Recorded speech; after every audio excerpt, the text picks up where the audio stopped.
ये लोग एकदम ढकोसले की राजनीति लेके आए थे कि 2 कमरों में रहेंगे, जन लोकपाल लेंगे। आज सीएजी की रिपोर्ट रखने में भी डर लग रहा है उनको विधानसभा में। अरविंद केजरीवाल हैं दिल्ली हारने के बाद अब कहीं ना कहीं रुख कर रहे हैं पंजाब की तरफ का।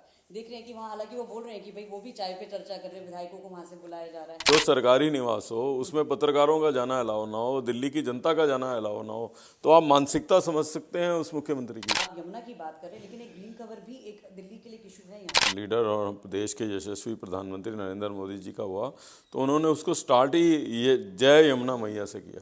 वो नेक नियत के साथ ही नहीं आए थे, तो कहीं ना कहीं इसी का खामियाजा है जो उन्हें हार का मुंह देखना। तो अब बीजेपी की सरकार आई है तो लोग बड़ी उम्मीद से बीजेपी की सरकार की तरफ और प्रधानमंत्री जी की तरफ देख रहे हैं। तमाम वो निकल कर आए सामने और बीजेपी के लिए वोट किया गया, जो कहा जाता है कट्टर वोट बैंक विपक्षी पार्टी। उनको सरकार खेलने की आदत पड़ गई है। तो अब दिल्ली में तो सरकार रही नहीं है कि भारतीय जनता पार्टी की सरकार बनेगी तो वो केवल जो है प्रॉब्लम्स नहीं बताएगी, वो सॉल्यूशंस लेके लोगों के पास जाएगी। दिल्ली में बीजेपी का 27 साल का वनवास खत्म हुआ और जिसके बाद जब बीजेपी आई भी तो 48 सीटों के साथ और सत्ता पर काबिज आम आदमी पार्टी पर कड़ा प्रहार करती हुई नजर आई। ऐसे में कई उम्मीदवार तो ऐसे थे जिन्होंने वाकई कड़ी टक्कर दी और अब जो बीजेपी के विधायक सामने आ रहे हैं उससे एक बात तो साफ है कि दिल्ली में इस बार अब डबल इंजन की सरकार को लोगों ने महत्व दिया है। और कुछ ज्यादा चर्चा करने के लिए हमारे साथ गांधीनगर से निर्वाचित जो विधायक हैं अरविंदर सिंह लवली जी, वो हमारे साथ हैं। अरविंदर जी, पहले तो बहुत बहुत आपको मुबारकबाद। जी धन्यवाद। आपसे मेरा पहला सवाल यही है कि जिस तरीके से एक 13,000 का जो वोट मार्जिन आपका एक सामने आया, ऐसे में आपको क्या लगता है कि आम आदमी पार्टी की क्या खामियां थी जो बीजेपी ने इनकैश करी और उनको यहाँ पे फायदा होता हुआ नजर आया? देखिए, एक तो ये स्पष्ट रूप से ये जो 11 साल का आम आदमी पार्टी का कुशासन था, जो केवल खोखले नारों का कुशासन था, जो झूठ परोसा जा रहा था दिल्ली के लोगों को, जहाँ ये उसकी हार है वहीं नरेंद्र मोदी जी के नेतृत्व के प्रति दिल्ली के लोगों ने विश्वास व्यक्त किया है और दिल्ली के लोगों को ये लगा है कि भारतीय जनता पार्टी की सरकार बनेगी तो वो केवल जो है प्रॉब्लम्स नहीं बताएगी, वो सॉल्यूशंस लेके लोगों के पास जाएगी। और दिल्ली के लोग अपनी बुनियादी समस्याओं के लिए ग्रस्त थे और मुझे लगता है कि दिल्ली के लोगों ने बहुत उम्मीद के साथ भारतीय जनता पार्टी को वोट दी है। नरेंद्र मोदी जी की गारंटी के बाद उन्होंने वोट दी है। तो एज आ भारतीय जनता पार्टी के कार्यकर्ता हमारी जिम्मेवारी और हमारा दायित्व जो है और बढ़ जाता है कि हम उस विश्वास को टूटने ना दें और पूरा पुरजोर तरीके से उसको डिलीवर करें। सर, आप गारंटीज की बात कर रहे हैं तो जाहिर तौर पर चुनौतियां आपके लिए भी आसान नहीं है, क्योंकि जो गारंटीज लेकर आप आए हैं संकल्प पत्र में, ऐसे वो कौन से 5 पॉइंट्स हैं जिस पर वाकई पहले प्रायोरिटाइज करने की या उसको पहले टेकअप करने की जरूरत है? देखिए, पहले तो मैं ये स्पष्ट कर देना चाहता हूँ कि गारंटीज खाली हमारी स्कीम्स की नहीं है कि हमने महिला सम्मान निधि की बात की या हमने जो है आयुष्मान भारत योजना को दिल्ली में लागू करने की बात की। उसके अलावा गारंटी हमारी लोगों की बुनियादी समस्याओं को दूर करने की भी है।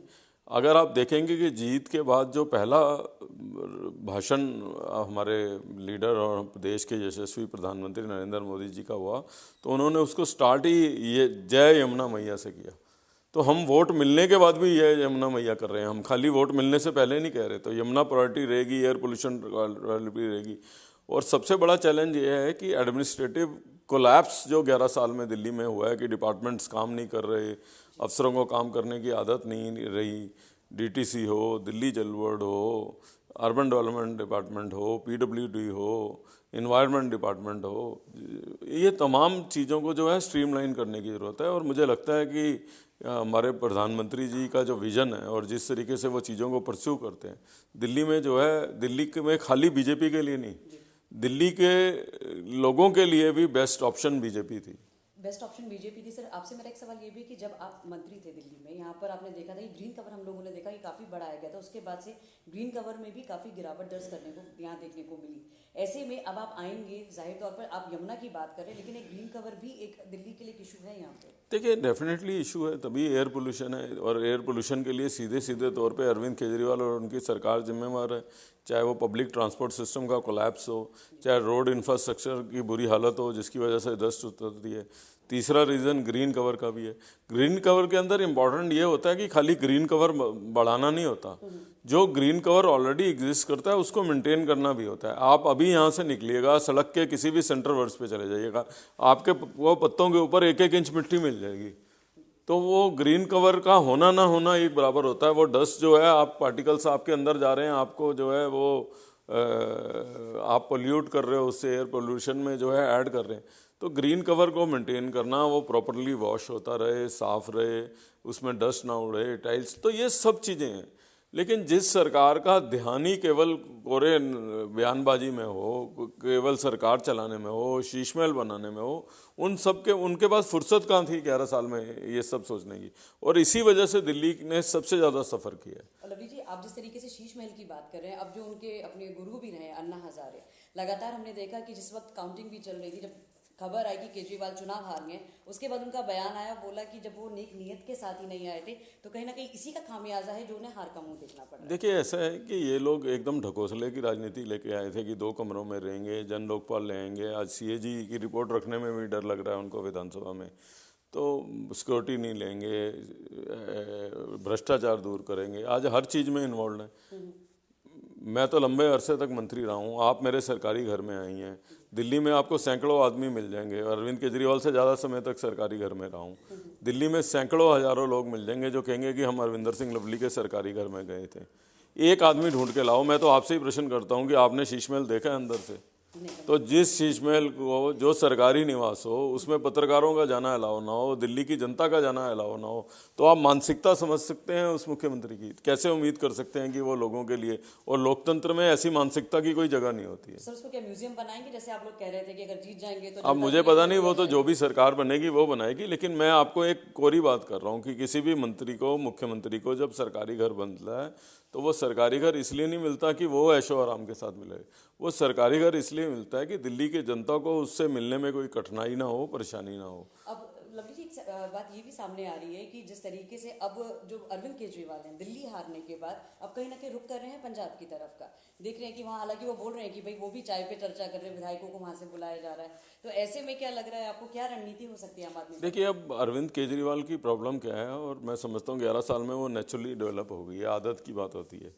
अब वो बिना सत्ता के, बिना सरकार के रह नहीं सकते, उनको सरकार खेलने की आदत पड़ गई है। तो अब दिल्ली में तो सरकार रही नहीं है, तो एक दिन भी इंतजार नहीं कर रहे, अगले दिन जो है वो पंजाब की सरकार में उन्होंने जो है इंटरफेरेंस और वो करना शुरू किया ताकि उनका इन्वॉल्वमेंट सरकार में बरकरार रहे। तो वो हैबिचुअल हो चुके हैं, बिना सत्ता के अब रह नहीं सकते। सर, एक आपकी गांधीनगर विधानसभा की मैं बात करना चाहूँगी, जैसे आप खुद भी बता रहे कि एक ही केस स्टडी की तरीके से है जहाँ पे अल्पसंख्यक जो हैं तमाम वो निकल कर आए सामने और बीजेपी के लिए वोट किया गया, जो कहा जाता है कट्टर वोट बैंक विपक्षी पार्टियों का। देखिए, ऐसा है कि ऐसा तो नहीं कि मेजोरिटी में वोट किया है, लेकिन कोई पोलिंग बूथ ऐसा नहीं है जिसमें और कांग्रेस से ज़्यादा वोट किया है। कांग्रेस से ज्यादा। अल्पसंख्यकों में दूसरे नंबर पे भारतीय जनता पार्टी रही है। तो मोदी जी का जो नारा है सबका साथ सबका विकास, वो सही रूप से गांधीनगर की विधानसभा में फिट बैठता है। सर, मेरा आखिरी सवाल ये है कि आप जब अब जाएंगे दिल्ली विधानसभा, सत्ता पक्ष की तरफ बैठेंगे जहाँ पे आप पहले भी बैठ चुके हैं, ऐसे में अब दिल्ली के लिए वो कौन से ऐसे 5 बिंदु हैं जिस पर अब आपको दिख रहा है कि यहाँ पर दिल्ली पर हमें वर्कआउट करना है और ये हमारा पहला प्रायोरिटी? देखिए, मुझे लगता है कि सबसे पहले तो दिल्ली के लोगों की बुनियादी समस्याओं पे काम करने की ज़रूरत है, चाहे वो सड़क हो, सीवर हो, वाटर हो, ड्रेनेज सिस्टम हो, गार्बेज हो, इन सब पे काम करने की ज़रूरत है। डेफिनेटली पब्लिक ट्रांसपोर्ट सिस्टम को स्ट्रेंथन करने की ज़रूरत है, मेट्रो को स्ट्रेंथन करने की ज़रूरत है, कोई नया मोड ऑफ ट्रांसपोर्ट इंट्रोड्यूस करने की जो है आवश्यकता है। यमुना के बारे में प्रधानमंत्री जी ने ऑलरेडी प्रतिबद्धता दिखाई है और मुझे उम्मीद है कि हम लोग यमुना फिर एयर पोल्यूशन है, तो इसलिए दिल्ली में तो 11 साल में हम पिछड़े ही हैं। तो दिल्ली में आप किसी भी सब्जेक्ट पे बताओगे, मेडिकल इंफ्रास्ट्रक्चर है, आप मुझे बताओ, हर साल जब बच्चे 12वीं पास करते हैं, सबसे प्रमुख चिंता पेरेंट्स की होती है कि मेरे बच्चे को कॉलेज में एडमिशन कहाँ मिलेगा। 11 सालों में एक नया कॉलेज जो है दिल्ली के अंदर नहीं खुला है। अभी प्रधानमंत्री जी ने एक डीयू कॉलेज का जरूर उद्घाटन किया है। तो इस सरकार ने तो दिल्ली की चिंता ही नहीं की। तो अब बीजेपी की सरकार आई है तो लोग बड़ी उम्मीद से बीजेपी की सरकार की तरफ और प्रधानमंत्री जी की तरफ देख रहे हैं। तो ये थे हमारे साथ लवली, सीधे तौर पर कह रहे हैं कि काफी ऐसे बिंदु हैं जिसपे भी वर्कआउट इन्हें करना है और जिस तरीके से प्रधानमंत्री का खुद का नारा है सबका साथ सबका विकास, तो उस पर ही अब पार्टी आगे बढ़ती हुई नजर आएगी। मैं मोनिका सिंह, इन खबर दिल्ली के लिए और तमाम ऐसी न्यूज और इंटरव्यूज लेकर आती रहूंगी। आप बने रहिए हमारे साथ।